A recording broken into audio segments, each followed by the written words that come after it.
you want to. So, yeah, I'm not going to talk for long, maybe 10 minutes, 15 minutes, who knows. It's basically spontaneous, like what I named this little title of me talking. I've said ego and multiplicity of desire, slowing down, overwhelmment as a call to surrender, and power of spontaneity. So I guess this is kind of relevant to me now because I'm moving countries, moving to Canada.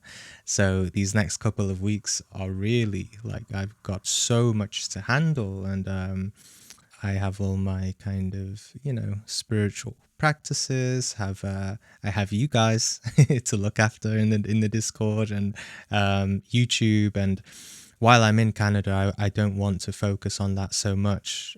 So I'm doing a lot of videos before I fly so that I can just periodically upload them and enjoy myself a bit more in Canada. And and so many things. Bring over Minoko the cat, and I guess stop my partner from being stressed out, and so many things to do. So it's a lot, moving countries. It always is. So how do we not lose the path when we're so overwhelmed? And really, it's not a case of how much we have on and how much we have to do, and whether we have like 5 responsibilities or 20 responsibilities. The person who has 20 responsibilities can be much less stressed than the person with like 2 responsibilities, right? So there's a lot of factors which determine whether a person is going to be, too stressed and basically fall spiritually and maybe forget their spiritual path because they get so caught up in the overwhelming chaos of the life, chaos internally and externally. And we can kind of see an example of how it depends on what kind of person it is when we say, like, when a person is a teenager, they're given a responsibility. They're just one job, they have a job and they find it very stressful. They have like social anxiety and things like this. And then when we're older, we can have an entire family. That's a lot more, right? But then usually by then, hopefully for most people, they're not that stressed, right? Because at least the conscious person has been developing themselves. So we have the earthly life, which is, a lot of stress, but then add all of the spiritual awakening and all of that. I mean, that's like even more responsibility. So it can be it can be really overwhelming, right? And so it's not so much how much responsibility you have, it's actually really your capability to handle it all, and your state of consciousness, and your ability to not feel overwhelmed in the face of so many things, and really seeing the reality as to how much you have, how much you think you have, and how much you're actually living in the present moment, just gracefully doing one thing at a time. So this is why I named the start of it ego and multiplicity of desire. When we have so many things to do in life, we usually have this ego that wants to get it done. We have all of these desires, and the main thing and the main teaching, really to take away from it is, and we should always remind ourselves that when you're doing one thing, there's absolutely no reason, and there's absolutely it's a computational error. It's a dysfunction of the mind to think about the next thing you have to do. You don't need to think about the next thing, right? When you're doing one task, you stay on that task in this present moment, and you don't let this multiplicity of desire spread out.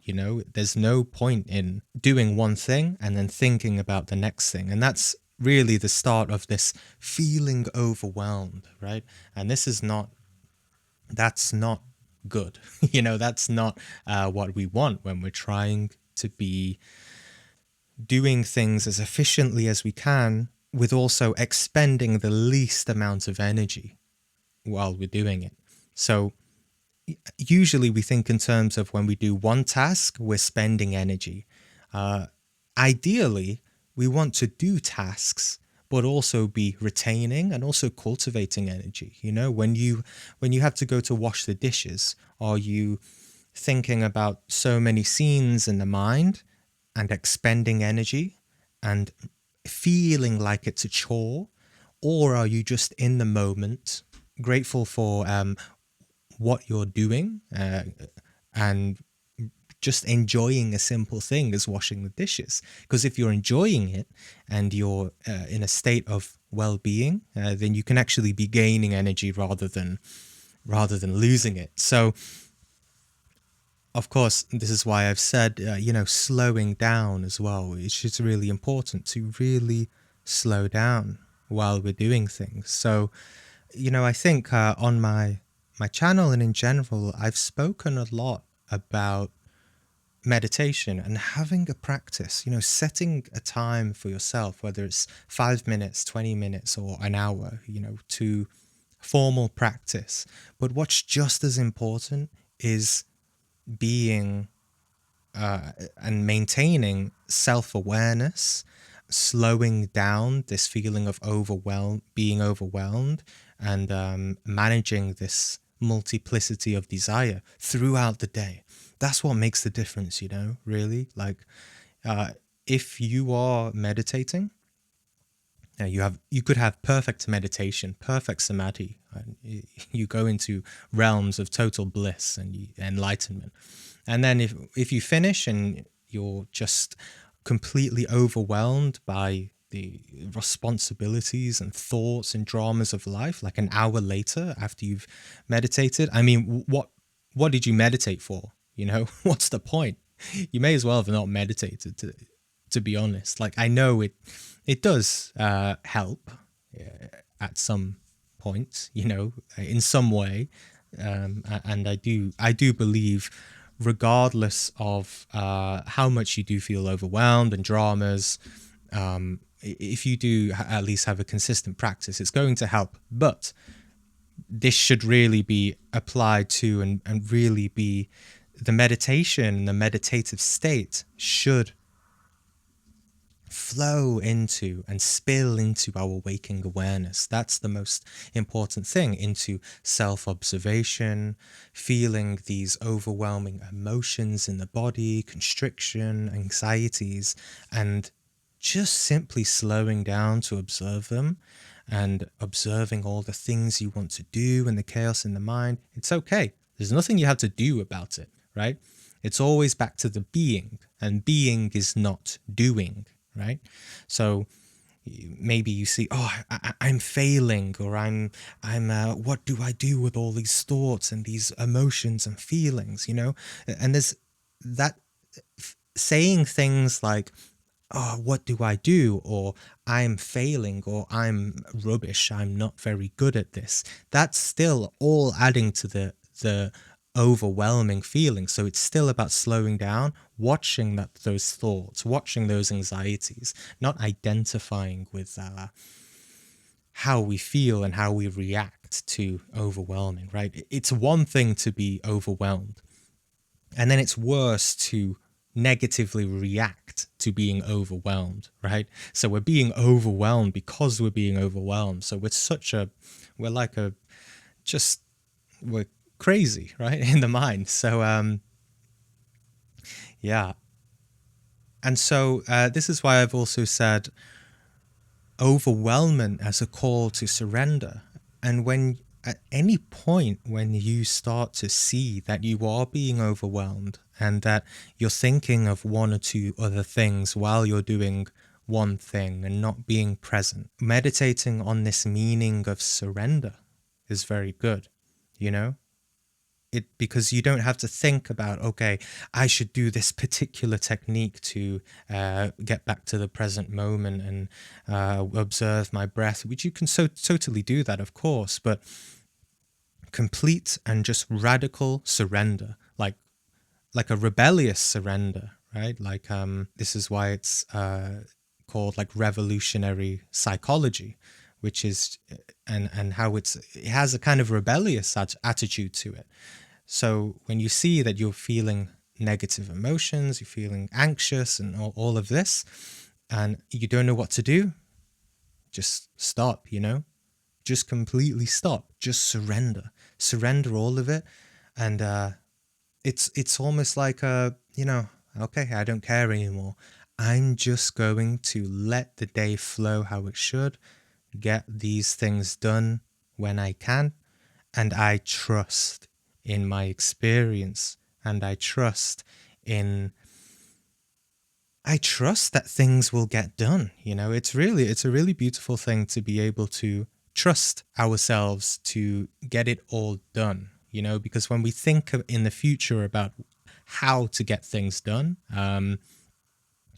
usually, I mean, it's yes, we can think about a certain method and solutions, but when we become anxious about it, it really just makes we make more problems rather than solving problems. And you can't really solve problems if you're so, overwhelmed and not really present, because being present should be a habit.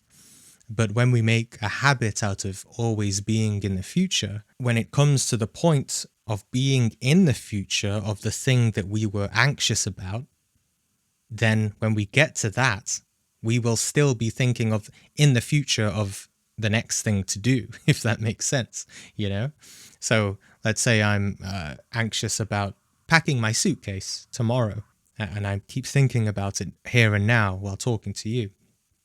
And then tomorrow, and because I'm in that habitual mode of being in the future, when I'm packing my suitcase, I will absolutely be in that habitual mode of thinking about being anxious about some future event while I'm doing the suitcase.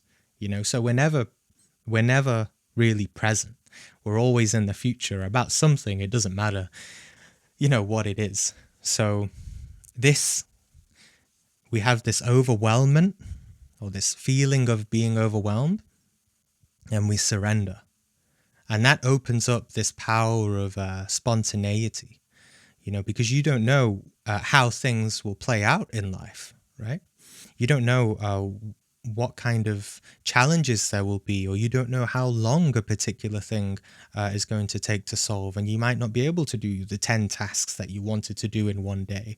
And if you try to stick rigidly to those tasks that you wanted to do, then there's probably going to be chaos, because it's not gone the way that you wanted, or not gone the way that your ego wanted it to go. So that's why the spontaneity is quite powerful as well, to be spontaneous and to not tell ourselves so much that we're going to do this or that, and we just stick to that, and we try to think in the mind how it's going to play out rigidly. And because it also takes away creativity of the moment.